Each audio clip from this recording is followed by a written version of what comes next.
عاجل مرتضى منصور: عقد الزمالك في البث يزيد 3 مليون جنيه عن الاهلي بعد جلسة الشركة الراعية. انا بقول لك لسه بقول لك ده هو بعت لنا باين الرسالة دي. هو مستشار مرتضى بعت لنا الرسالة دي يعني فعلا. طب ما حاولوا دخلوا لنا مستشار مرتضى منصور يعني نسمع. يعني هو اصلا كان عقد الزمالك اعلى. هو قال لك بعد جلسة الشركة الراعية. انا مش فاهمها، بعد جلسة الشركة الراعية مع نادي الزمالك ولا مع نادي الاهلي؟ لا هو خلاص هو يزيد بعد ما قعد مع الشركه الراعيه واتفقوا ان العقد اعتقد يعني هو بقى المستشار مرتضى هو اللي يوضح يعني، بس انا شايف الجمله معناها كده يعني. بس حضرتك انت توقعتها على طول يعني، ما قلت كده، قلت اكيد هيحصل جلسه واكيد هيحصل. انا عارف المستشار مرتضى وعارف طبيعته يعني. شيء الحقيقه طيب يعني، شيء برضو شيء طيب. الزيادات دي بتعلي سعر الدوري بشكل كبير. بالظبط. مع حضرتك البيع الفردي ولا الجماعي؟ والله البيع الجماعي طبعا يعني بصراحه، بس طبعا بنفس الفكر اللي احنا شفناه، الفكر المتطور اللي بيدخلنا بقى فعلا لمرحله متقدمه يعني، بنقرب من ناحيه اوروبا. الشركات يعني الشركه دي بصراحه يمكن كانت في دماغها تعمل حاجات عملت، بس طبعا الظروف وقفت. فاعتقد ان البيع الجماعي ان الدوري ما ينفعش يتقسم يعني بصراحه. البيع الجماعي بس قصاد ده لازم الانديه كلها تستفاد بالقدر اللي هو فعلا يقدر كل نادي النهارده يعني يسد الالتزامات بتاعته. مع النهارده اقول لك حاجه، هو الموضوع ماده.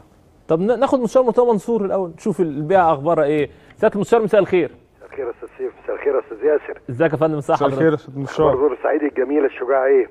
الحمد لله تمام. تمام الحمد لله. اتفضل فندم. يعني الحقيقه كنت بتكلم مع استاذ ياسر يحيى على عقد البث، وهو قبل الحقيقه ما ينزل خبر على طول قال لي الزمالك العقد هيتعدل وهيزيد. احنا الحقيقه ما عندناش ارقام فمش عارفين الارقام، وقدامي معايا خبر عاجل دلوقتي ان بعد جلسه حضرتك مع الشركه الراعيه نادي الزمالك زاد 3 مليون جنيه عن النادي الاهلي.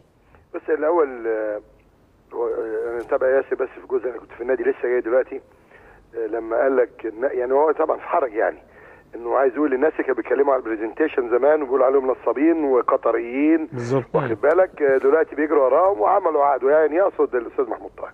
خلي بالك يعني عشان يبقى انا بس بحب ابقى واضح وصريح. طالما انا وياسر طبعا كنا بنحضر اجتماعات لجنه الانديه، للاسف الشديد الراجل المحترم فرج عامر واسماعيل فايد طبعا كان بيحضر الاجتماعات، والاخ بتاع وادي دجله والاخوه بتوع البتروجيت المحترمين وإيهاب دمنهور اللي هم الست انديه والمقاصه اللي ورطوا الاخ محمود طاهر انه قال له لا لا لا احنا رايحين مكان تاني. فانا بس عايز اقول دلوقتي اللي بيقول احنا خيبانين، انا مش عايز اسمع صوتكم خالص. لاول مره الزمالك يبقى قائد والاهلي وراه بسبب مجلس الاداره، ادي واحد. اثنين، انا كان يهمني في اجتماع النهارده حاجتين يا استاذ فاضل. اتفضل. قبل الفلوس المنتج بتاعي. انا المنتج بتاعي ما اتعرضش في النيل رياضه، بس اسف. انا عايز اشوف المنتج بتاعي، جماهير الزمالك او اي جماهير بورصه مصري اسماعيليه اسكندريه، تشوف المنتج بتاعي على قناه الحياه، تشوفه في ده كلام محترم يا فندم، على قناه الحياه كلام محترم على طول. خلاص يا بيه، انا عرفت وتاكدت عشان كده يعني تسامحت شويه انه جالكم العقود مع برزنتيشن عشان توقعوها وتذيعوا عندكم المطوشه كلها ان شاء الله باذن الله، على ما اعتقد يعني. ده ان شاء الله يا فندم. خلاص النهارده بنخلص ان شاء الله. مش كده؟ ان شاء الله. ده اللي يهمني طبعا، ان زي ما بقول لك ان القنوات الفضائيه المحترمه بالاستوديوهات المحترمه دي تمام، ما تزنقنيش في حاره اسمها انا مع احترامي ليه الرياضه، بس ما كانتش جاهزه تعمل ده يعني. القناه اصلا والناس اللي فيها ما كانوش جاهزين انهم ياخدوا الدوري كامل. انت عارف القصه بدات انهم كانوا عايزين ارضي بس مجانا. تمام. فاجتماع السيد رئيس الوزراء وانا وسيد وزير الشباب والرياضه وسيد وزير الشباب والرياضه وانا واخد بالك اتفقنا انه ياخدوا ارضي وفضائي. تمام. وبعدين يتطور الموضوع، اخدوا ارض وفضائي وياخدوا كمان 40 مليون او 45 مليون، حاجه يعني زي الفل. تمام. عملوا بال 45 مليون جنيه ولا حاجه. السنوات طبعا تعبانه. فانا كان ليا شرط، وعشان كده كنت عامل اجتماع لجنه انديه يوم الاثنين. نمره واحد، انا عايز اشوف المنتج بتاعي بتاع الدوري المحترم ده، اقوى دوري في يمكن في تاريخ الانديه 20 نادي بيلعبوا بعض. عايز اشوفه في الحياه وصدر البلد والنهار، عايز اشوفه. واعتقد كمان CRT خدت النهارده. تمام. على ما اعتقد يعني. تمام. فالنهارده خلاص القصه دي خلصت والعقد عندك على ما اعتقد الاخ مهيب طبعا. انا يا فندم بس عندي توضيح واحد، حضرتك ما حضرتش معايا من بدايه الحلقه. انا كان في موضوع يعني فتحته، كان معايا كابتن سمير زاهر على التليفون، وهو موضوع الست انديه اللي كانوا في تنسيق مع النادي الاهلي، وعندي كواليس مؤكده يعني ممكن حضرتك تنفيها او تؤكدها، ان في اتصالات من الكواليس مع الست انديه مع حضرتك على اجتماع لجنه الانديه القادمه، ان بالبلدي كده حضرتك يعني تتولى امرهم او تشوف الناس دي هيبيعوا ازاي، لان الموضوع بقى معقد. النادي الاهلي باع. يا استاذ سيف يا فندم دي مسؤوليتي تمام بصفه رئيس لجنه الانديه. انا مسؤول عن الزمالك بس مسؤول عن الاهلي قبل الزمالك. ده اللي انا قلته تمام بصفه رئيس لجنه الانديه. فالست انديه اللي هم يعني للاسف شديد اتباعوا او اتضحى بيهم، وكان عندهم ثقه كامله. ولو افتكر اول اجتماع عملوه في البرج، واخد بالك، عشان بس بعد كده ما حدش يمشي ورا حد بيضحك على حد. انا كلام واضح. ويمكن ياسر عارف لما جالي عرض ابو ظبي ليا انا كمرتضى، انا عرضته على الترابيزه للانديه كلها، وقلت برضو عن طريق برزنتيشن.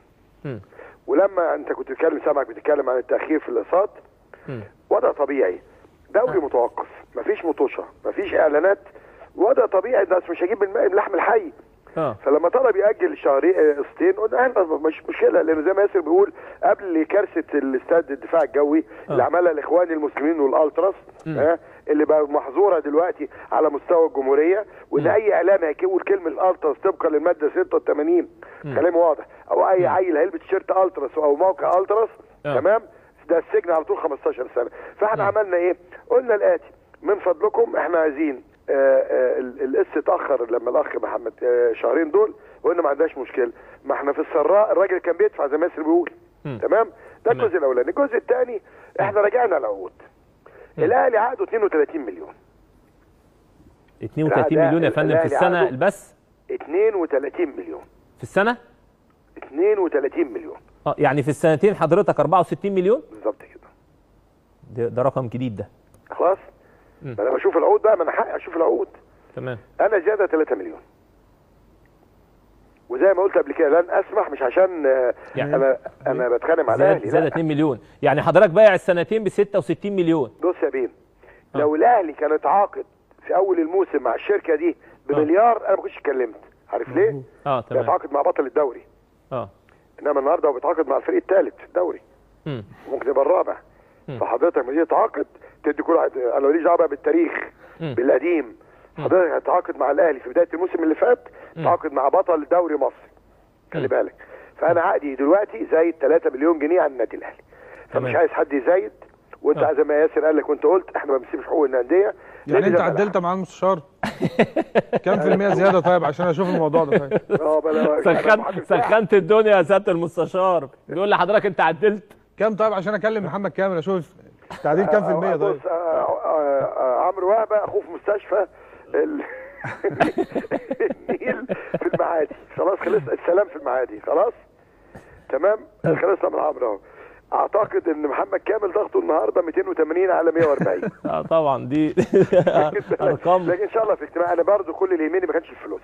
يهمني انا هخلص واروح له بقى دلوقتي. استاذ سيف يهمني المنتج بتاعي اللي هو الدوري يتذاع في 6-7 قنوات عشان يبقى فيه منافسه. والله يا فندم احنا اتكلمنا على فكره في القصه دي كتير في منتج نادي الزمالك، وكان حتى في اتصالات مع الشركه الراعيه ومع مهيب عبد الهادي مدير البرامج الرياضيه عندنا، وكان ان احنا ناخد كواليس الزمالك ونسافر الموجودين مع الفريق، لان احنا الحقيقه فورا خلي بالك متميزين في كده بصراحه. لا الحقيقه وحضرتك مشكورا يعني تعاونت معانا الحقيقه بشكل محترم يعني. لكن بعد كده بقى انا يعني معلوماتي النهارده بعد ما قعدنا الاجتماع ده ان جميع المطوشه هتتذاع. يعني هم تقريبا بعتوا لكم العقود هتتذاع عندك وعند CRT وفي حضرتك يعني ان شاء الله النهارده مع مهيب القصه بتخلص ان شاء الله باذن الله ان شاء الله، ونشوف الدوري المصري في كل القنوات المصريه ويبقى في تنافس.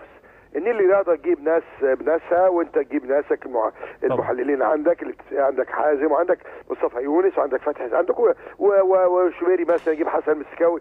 يبقى ده كل ده هيعمل ايه؟ هيسري الاعلام الرياضي. طبعا ان شاء الله. احنا فندم المهم عندنا ان حضرتك تشرفنا الجمعه ان شاء الله باذن الله. ان شاء الله بامر الله تشرفنا ان شاء الله. بشكرك يا فندم شكرا جزيلا.